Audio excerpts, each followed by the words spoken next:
Welcome to Generations at Work, where our goal is to build bridges and not walls between the different generations in the workplace. Today, we're exploring a topic around reverse mentoring with President and COO of Coca-Cola Consolidated.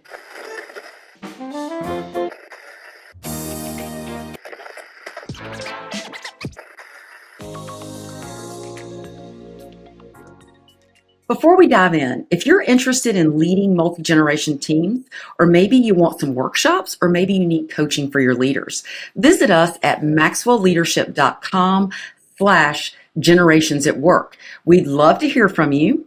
There's also a lot of bonus materials, a Generations at Work playbook that you can find at maxwellleadership.com/generations at work. And don't forget to visit thefuturebeginswithz.com as Dr. Tim Elmore's newest book on working with the youngest generation, Generation Z. Tim, welcome to the podcast. Thank you. Always good to be with you, Susan. Yes, and we have two special guests here today. I'm going to let you introduce our guests. Super excited to have them both with us, and let's talk about some reverse mentoring. We hear this a lot. It's exciting. Absolutely. Yeah. Well, we have Dave Katz and Beth Warren with us today, two people that, well, Dave, you and I have known each other for quite a while, but I met Beth not long ago. They both work at Coke Consolidated. And first, Dave and Beth, thank you for joining us today. I'm glad you're with us. Thanks for having us. Thank you. Yeah, absolutely. So for our listeners, let me kind of set this up. If you have listened to this podcast at any point, you've heard us use the term reverse mentoring. You know what mentoring is probably, but reverse mentoring is a very different sort of angle where perhaps both parties are pouring into the other based on their, let's call them superpowers. So Dave, I want to begin with you. You have been a fan of mentoring for decades. I think that's safe to say. In fact, I think you and I met at a Reggie Campbell men's retreats years ago, and we were talking about mentoring. So how did you get started in this love of mentoring leaders and potential leaders? Talk about that for a minute. Yeah, well, like you said, I started, I should go back pre-Reggie even. I feel like my early career was built around a lot of people that mentored me as I went along. And back in the early days, I don't even know if we called it mentoring, but kind of people more advanced in their career that were looking after me. But in 2008, I guess it was, so that's more than a decade ago, I was introduced to Reggie Campbell in a program called Radical Mentoring, which was kind of a 1-year, much more structured mentoring program than I have ever been through. And that kind of launched my passion for mentoring, having been mentored by someone that was kind of the previous generation to me. Yeah. Start working on the people that were coming up behind me. Yeah, that's so cool. Great. And Beth, I'm guessing that you've been on both sides of this mentoring relationship as well. Take a moment and just share your story regarding these relationships. Yes, as a mentee, that side of things, I've been lucky in my role as a corporate management trainee. I've had so many people here at Consolidated pour into me and getting to learn and have one-on-ones and job shadowings. I've had a few formal mentors at the VP level who have very much poured into me and been my biggest cheerleaders. I've had a Be Supported partner who went through the program and getting to see and be inspired by her and the career that she's established, starting off in the same shoes. But I guess in college, I got to be a mentor myself. I was the president of our club swim team, on the sport club executive board. I did the advisory board for college club swimming, just getting to mentor my peers and stretch that leadership muscle. And I'm lucky to have continued that into my career. That's so cool. Yeah. So you're no stranger to being on both sides of this, and yet you're a young professional now. In fact, talk real quick about you're starting a new role at Coke Consolidated. Yes. So for 9 months, I got to be a corporate management trainee with customer management. So I rotated through 7 departments here at Consolidated, learning the ins and outs of each team and really getting well acquainted with the company as I start out. And I will be starting next week as a customer analytics manager with the value team on customer management. That's hey, so congratulations. Cool. Thank you. Yeah. And Dave, if you don't mind, I know you don't like talking about yourself, but you have been at Coca-Cola and then Coca-Cola Consolidated, and you're now the president and COO. Talk about that journey just real quick, if you don't mind. That journey, I don't know if I can do it real quick. It's 30 plus years in the making. But as I referenced earlier, I think probably in my career, two big factors, kind of macro factors in growing in my career. And I mentioned the first one was mentoring. I just was so fortunate, starting with my very first boss and continuing on to have some great mentors that kind of helped me learn a couple steps ahead of where I was in my day job. And so that's always been a big factor for me. And the second one is just diversity of jobs. I went through a season where every 2 or 3 years was asked to take on a new assignment. And I'm a firm believer, and what Beth just referenced in there, the development program kind of reflects that, is we really want people to become general managers by experiencing different parts of the business. And it's a personal passion for me because I feel like it wasn't that I was some genius to end up in this job. It was just the opportunities I had throughout my career to learn different pieces of the business and kind of start to put that whole puzzle together. Yeah, that's so cool. Susan, before you jump in with the big question, I should probably set this up in this way. I was fortunate enough to join you all at Co-Consolidated a number of months ago. And part of the session we had together was a panel. And if you remember, we had multiple generations come up front. And Beth, you were the Gen Z member, or one of the Gen Z members up on the panel. And I believe we talked about reverse mentoring, how young and old both have something to give to the other. And I so believe that from the bottom of my heart at this point. I think when I started my career, it was mostly the old people pour into the young because things didn't change as quickly as they do now. And now, oh my gosh, we have so much to learn from every generation. So Dave, you took the challenge that day and decided to ask Beth, and we'll let you talk about that in a minute. But listeners, reverse mentoring, in case this is a new concept to you, is where two people, at least two people, from two completely generations, I love to see them make sure that they're 10 to 15 years or more apart, connect together, swap stories, but then both sides begin to add value to the other out of your experience. And that has been such a joy in my life now for years and years and years. I'm meeting with millennials. I'm meeting with Gen Zers. Soon, I'm sure, I'll be meeting with Gen Alpha, as they have something to share with me. But Susan, I'm going to turn it back over to you to begin the questions. But I just wanted our listeners to know that's what we're talking about today. And I love it because I don't think people understand what reverse mentoring is. But the thing I hear about all the time in this corporate world is I just don't have time. I don't have time. So Dave and Beth, tell me, how did you get connected in this reverse mentoring relationship? How did that start? Because I hear it. I don't have time. You want me to start? Go ahead. So Tim referenced it. We had a leadership team meeting. And I had been talking to Tim about some of the work he'd been doing on Gen Z and actually asked him to come speak to our leadership team about the book and some takeaways. And I'm not sure, Tim, if you had the idea or our team had the idea or it came up together to do this panel to kind of bring it to life for our leaders. And I think I had met Beth maybe once before that, but not anything big, probably in one of those intros to the leadership program. But on that panel, when we talked about reverse mentoring, I realized that I had never asked someone in Gen Z to mentor me. And we'll probably talk a little bit more about how you asked that question. But I grabbed Beth after the session and said, hey, this sounded like a great idea, and I haven't done this before. So would you mind doing a little mentoring session with me? So cool. Beth, jump in. Yes, I got to do the panel with another member of my program, Maya, and we're nervous, but we ended up, I guess, doing a good job. We had quite a few leaders come up and talk to us after, yes. And Dave came up and kind of made the joke that he felt like we were holding back a little bit. So I, of course, said I'll send him a strongly worded email, and he said, please do. I didn't think anything would come of it, but in true Gen Z fashion, connected with him on LinkedIn after. And when he reached out about reverse mentoring, I didn't really know if anything would come of it, but once we finally scheduled it and got the opportunity, it was an honor and just had a great time to speak and get to listen to one another. That's I love so that. cool. And Dave, I mean, you're busy. You're COO. There's not many people probably busier. What do you say to other executives out there that say they don't have time for something like this?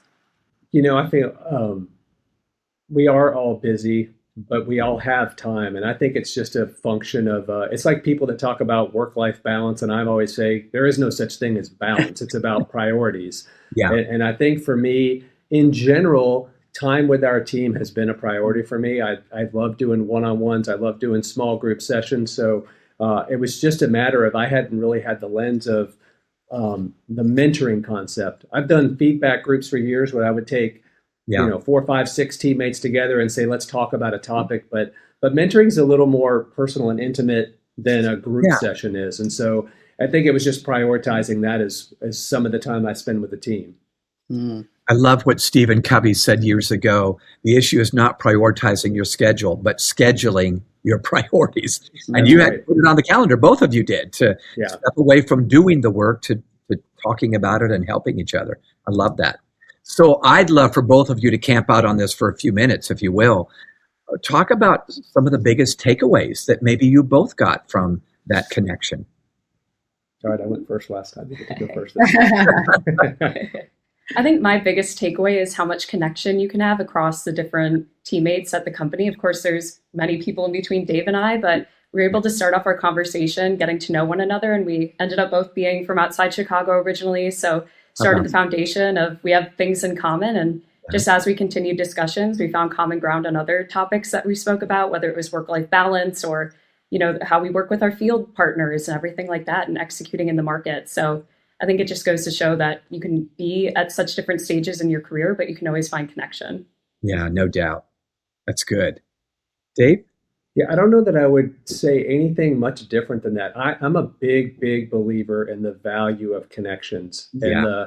And, for Tim, I know and probably some of the listeners that have been through something like radical mentoring, the whole program starts with people sharing their life stories to kind of build that connection. And, we don't always have the time to go that deep at work, but I think those relationships are important. Beth didn't mention we both were swimmers. That was another point of connection for us. And my experience, at least, has been that, once you have the personal connections, the business stuff becomes easier. I fully believe that if Beth runs across something now in the business that might need my attention, that she's, we've got enough of a relationship where she can bring it up, where maybe that wouldn't normally happen in an organizational levels difference without having a little bit of personal connection. Yeah. Dave, one thing I've always appreciated about you since we first met was that you're a connected sort of guy. You are a relationship-based. Certainly you have to bottle Coca-Cola, and you're the biggest Coca-Cola bottler in the country, I think. But you're about relationships, and just what you said was profound. Here you're the president and COO, but you feel like you and Beth, a 20-something, have enough in common that maybe she could even shoot an email or a text to the president. So talk about, you have an org chart. Every company your size has to have an organizational chart. But how do you maybe, bypass is not the right verb, but how do you get around that so there is connection in the midst of a lot of boxes on that org chart? Either one of you could jump in on that. I don't know that there's a magic answer to that question.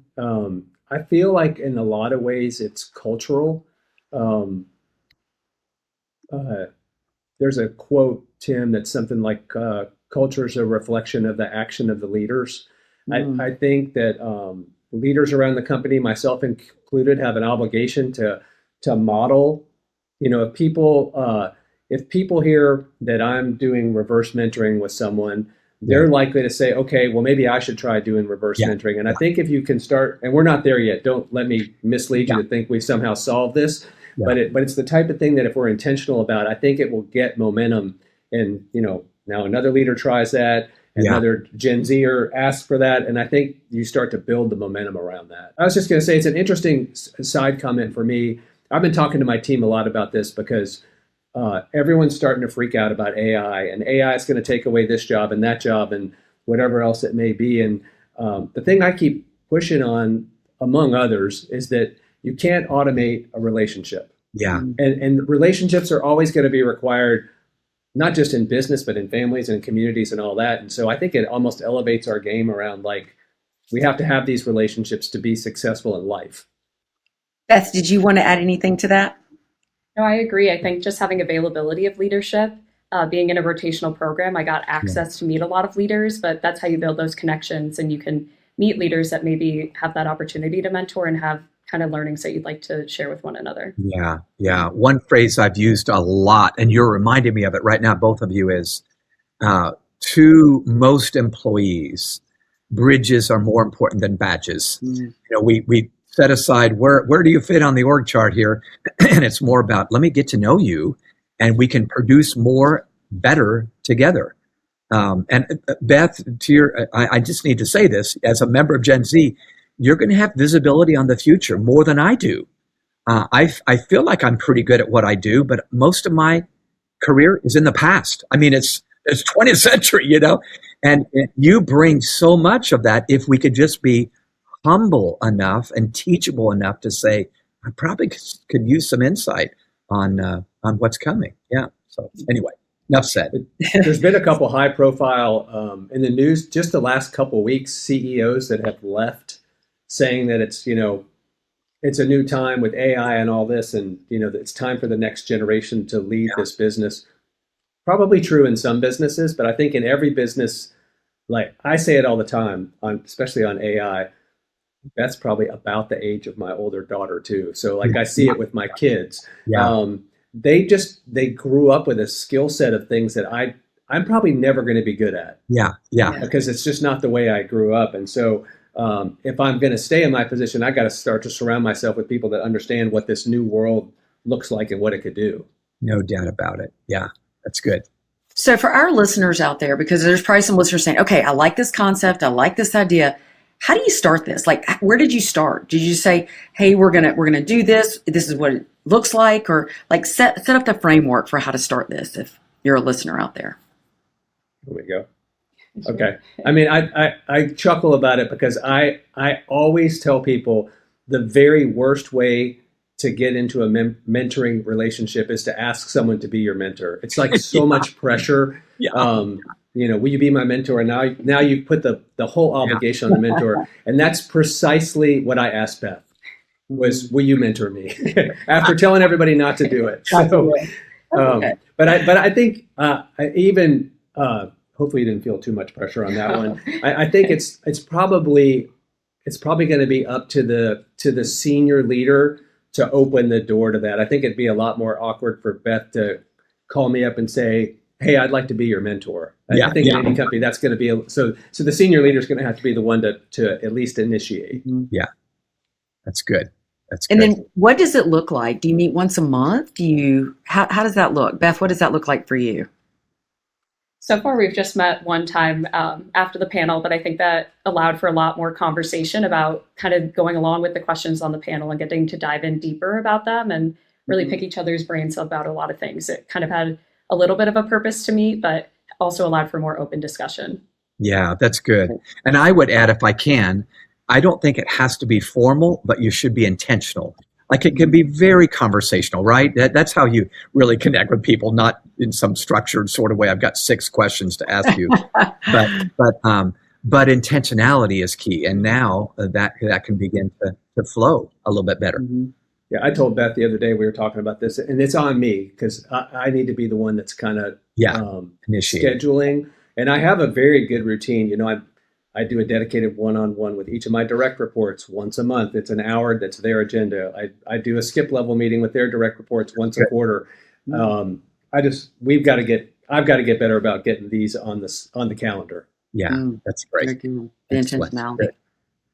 Dave, I've known for years that your company's culture is very relational, yet very productive. And I say yet on purpose. Sometimes you can just fellowship together. You're not reaching the numbers. But then if it's just productivity without any relationship, boy, there's friction that can happen. Would you mind, and I'd like to hear both of you, Beth, you as a younger team member, but Dave, you as the guy that's in charge. How do you focus both on results and relationships? Could you comment on that?